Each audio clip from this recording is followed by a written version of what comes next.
Hello everyone, কেমন আছো তোমরা সবাই? আশা করি খুব ভালো আছো। আর আমি আমার মামাকে নিয়ে ভালো আছি। এটা একদম সকালবেলা থেকে ব্লগটা আমি স্টার্ট করেছি। তো এটা মামামের একদম সকালবেলার ভিডিও। মামাম শুয়ে শুয়ে কী করছে দেখো, মনের আনন্দে একাই একাই কথা বলে যাচ্ছে।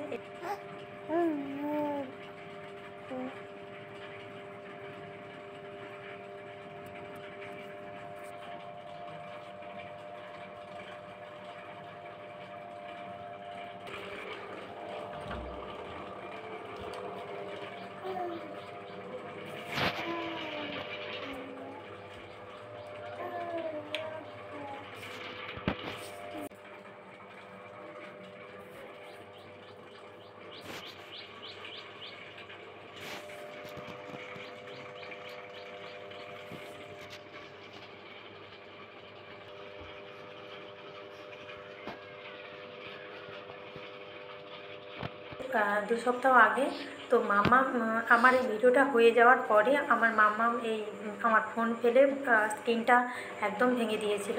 তো ওটা দোকানে পড়েছিল এতদিন। আর এই সারাই করে আনার পর এই যে ব্লগটা আমি আমার এডিট করেছি। তো যাই হোক, এই যে আমি আর আমার মেয়ে দুজনে বসে গেছি। তো সকাল সকাল ওকে দেখতে ভীষণ একটা কিউট লাগছে দেখতে। তো ওর সাথে একটু কথা বললে, বিভিন্ন রকম শেয়ার করলে ওরও আনন্দ লাগবে। যেহেতু ও একদম ছোটো, ওর সাথে যেই রকম পারফরমেন্স করবে ও সেই রকমই আচরণ করার চেষ্টা করবে। তুমি যেরকম মানে কথা বলবে, যেইভাবে ওর সঙ্গে ব্যবহার করবে, ও সেই অনুকরণ করার চেষ্টা করবে। যেহেতু বাচ্চা তো এখন দেখে দেখে শিখবে, তাই তুমি তার সাথে ভালো করে ব্যবহার করবে, যেরকম সেই রকম ও আচরণ করার চেষ্টা করবে। কারণ এখন মামাম এখন হাততালি তাই তাই তাই তাই করতে শিখে গেছে। তারপর অনেকটা এখন যেমন টাটা করতে বললেও পারে না, সেরকম এক হাতে ক্যামেরা করে রাখছি ভিডিও করার জন্য। তো মাম্মামকে আর আমাকে দেখাই যাচ্ছে না। তো যাই হোক, আর এই পালঙ্কর মাম্মাম কী করে, এই পালঙ্কটাতে বসলে এইটা একটু লুজ হয়ে গেছে। ওর বারবার এখানে বসলেই ওর এটা মনে হয়েছে এইটা লুজ আছে, এইটা ঘুরাতে হবে। কিন্তু এক সাইডে যেটা আছে সেটা কিন্তু হাত দেয় না, মানে এটা জানে যে এইখানটাতে ওটা ঘুরে। ওর বেশ ইন্টারেস্টিং লাগে এই জিনিসটা। তো এইটা এই পালঙ্কর এই ঘাড়াটাতে কী করে দাঁড়িয়ে থাকে, দিয়ে হেঁটে হেঁটে হেঁটে সেই পাশ পর্যন্ত চলে যায়। তো আজকে যে আমি ভিডিওটা করছি, এইটা হচ্ছে আজকে আমি এডিট করছি, ধরো এই 11টা বাজে, 11টা মানে রাত্রি। তো এখন আমি এক পাশ থেকে গুছাচ্ছি, আমার মেয়ে দেখো এক পাশ থেকে ফেলছে। একে নিয়ে ভীষণ কাজ করতে কষ্ট হয় সত্যি বলতে কি। আমি ঘুম থেকে উঠে পড়ে আগের দিনই সব কিছু মানে রাত্রিবেলা খাওয়া দাওয়ার যা কিছু আমি সব ধুয়ে মুছে পরিষ্কার করে রেখে দিই। তারপরে ওই পরের দিন উঠে শুধু ঘর ঝাঁট দিই, ঘর মুছি, পোশাক ধুই। ও ওঠার আগে মোটামুটি আমাকে কাজগুলো সেরে ফেলতে হয়। তা না হলে যদি ও আমার সঙ্গে উঠে পড়ে সেদিন আর হয় না। কিন্তু ওঠার আগে কাজগুলো সেরে ফেলতে হয়, কেন ওকে একটু ওর পিছনে একটু সময় দিতে হয়, সেই জন্য। তো বাচ্চা মানেই বুঝতে পারছো ওকে কতটা টাইম ওকে দিতেই হবে। আর সেটা ও চায়, এই সময় বাচ্চা মানে চাইবে যে তার মা কিংবা বাবা তার পাশে যেন সবসময় থাকে, তাকে একটু সময় দেয়। সেই জন্য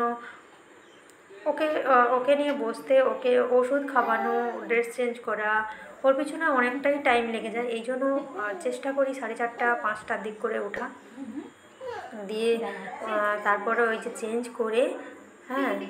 আর এইটা হচ্ছে সকালবেলা একদম এই যে চেঞ্জ করে ওকে খাইয়ে দিয়েছি। তো ক্যামেরা করতে পারিনি। মাম্মাম এখন কী করে, ওই 6:30টার দিকে উঠলে কোনো দিন 8টা 8:30 থেকে ঘুমিয়ে যায় না, আর কোনো দিন একটু যদি ওটা পেরিয়ে যায় ওই টাইমটা, তাহলে কী হয় 10টার দিক করে ঘুমিয়ে পড়ে। এই যে দেখতেই পাচ্ছ ওকে ঘুম করিয়ে কত সুন্দর করে ঘুমিয়েছে। তো যাই হোক, এই যে চেঞ্জ করে ওকে কিন্তু স্নান করাইনি এখন।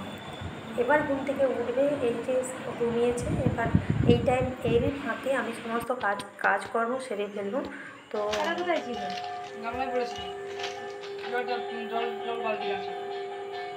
সারা দুপুরটা তোমাদেরকে ভিডিও করে দেখানো হয়নি। তো এটা ছিল বোধহয় আমার ডিলিট হয়ে গেছে কোনো কারণে।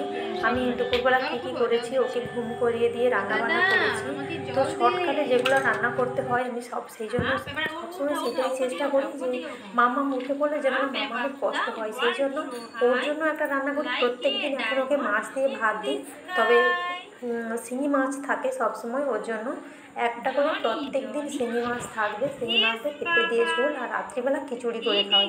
আর যারা সকালবেলা, সন্ধ্যাবেলা, এই বিকেলবেলা ওকে কোনো সময় চিড়ে সেদ্ধ, আর দুপুর ওই 10:30 করে কোনো সময় আপেল সিদ্ধ করে খাইয়ে ঘুম পাড়াই, আর বিকেল করে অল্টারনেট ডে সবসময় দিয়ে থাকি, কারণ সকালে যদি দিয়ে দিই বিকেলে ওই মাখানা থাকে, কিংবা সকালে যদি কোনো সময় সুজি দিই, আর বিকালে ওই চিড়ে সিদ্ধ করে দিই। তার সাথে ওই খেজুর প্রত্যেক দিন দুটো করে দিয়ে থাকি। মামামকে মাঝে মাঝে কলাটাও, কাঁঠালি কলা দিয়ে থাকি, এমনিতে অন্য কোনো কলা না, কাঁঠালি কলাটা দিয়ে থাকি। আর এখন মামামকে আমি খাইয়েছিলাম, তো সেদিনকে যে আমি কী খাইয়েছিলাম আমার ঠিক খেয়াল নেই। তো যাই হোক, এটা বিকেলবেলা, একদম সেই 6:30, বিকেল নয়, 6টা থেকে 6:30, এটা আমার ঘরে একজন পড়তে আসে। তো অনেকটা টাইম ওকে খাওয়ানোর পরে নিজে চাটা খেয়ে দিয়ে তারপর এই যে মামামের জন্য একটু খিচুড়ি বসিয়েছি আজকে। তার ওকে খিচুড়ি করে ওর জন্য প্রত্যেক দিন এই একটু সেদ্ধ করে, তাতে অনেকগুলো সবজি আজকে দিয়েছি, কিন্তু ওর জন্য এত সবজি দিই না, একটা দুটো তো বাদ থাকেই। আর আগামীকালের জন্য এই যে একটু মটর ফেলিয়ে ফেলাচ্ছি, তার কারণ হচ্ছে গৃহিণীর জন্য সবসময় একই রকম খাবার খেতে ভালোই লাগে না, আলু ভাজা কিংবা অন্য কিছু। আর এই জন্য কী করলাম বলো তো, একটু মটর ফেলিয়ে দিয়েছি, কারণ আগামী দিনের ওই ঘুগনি খাওয়ার জন্য।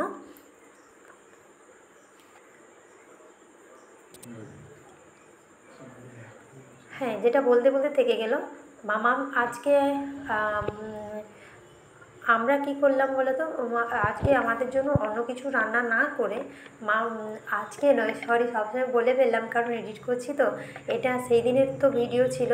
সেই দিন কী করেছিলাম বলো তো, মামামকে সবসময় একই রকম খিচুড়ি দিই বলে নিজেদেরও খেতে ইচ্ছা হয়েছিল, সেই জন্য কী বলো তো, আমরাও একটু ওর জন্য, যেহেতু লঙ্কা দিই না, সেই জন্য মামামের জন্য রান্না করতে গিয়ে নিজেরাই আমাকে বললো, আমার বর বললো যে তুমি মামামের জন্য রান্না করতে করতে আমাদেরটাও একসঙ্গে রান্না করে ফেলো। এই জন্য যেহেতু লঙ্কা দিই না, এই জন্য এই যে কাজু, কিশমিশ আর একটু জিরে নিয়েছি, আর আদাটা কুচিয়ে নিয়েছি ওই রান্না করার জন্য খিচুড়িটা, আর তার সাথে আলু ভাজা থাকবে।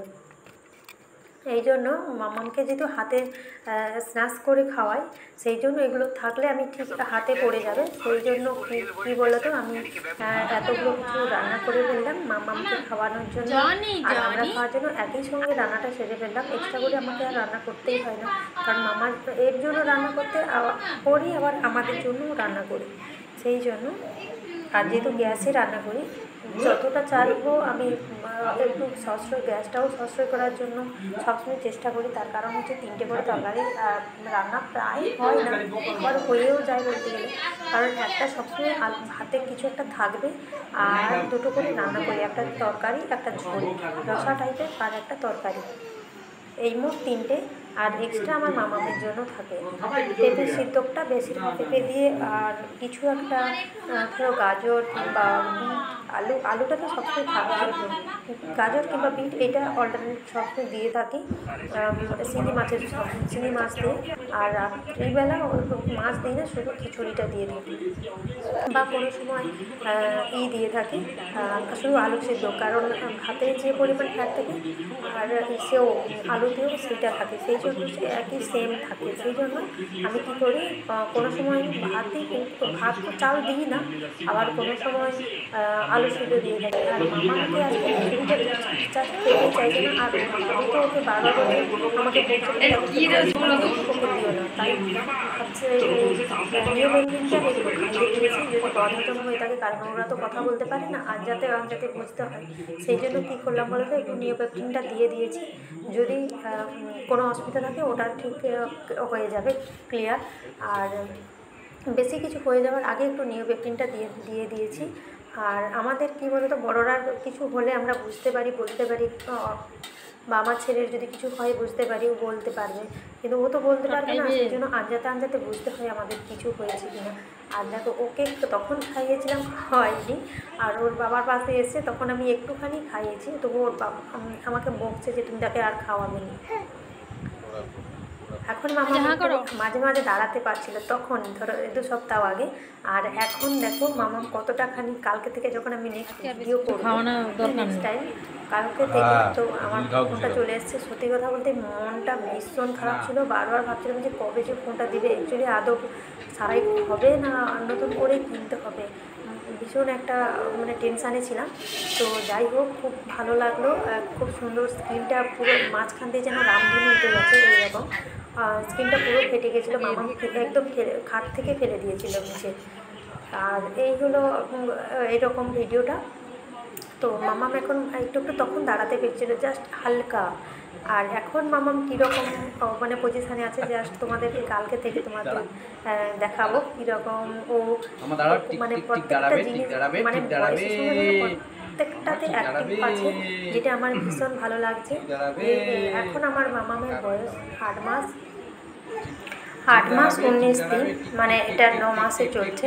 তো এখন কীরকম সে পারফরমেন্স করছে সেটা তোমাদের সামনে তুলে ধরবো, কীরকম অ্যাক্টিভ আছে, কোন জিনিসের প্রতি কীরকম আচরণ। তো যাই হোক, তোমরা ভিডিওটা যারা শেষ পর্যন্ত দেখছো তাদেরকে ধন্যবাদ, থ্যাংক ইউ।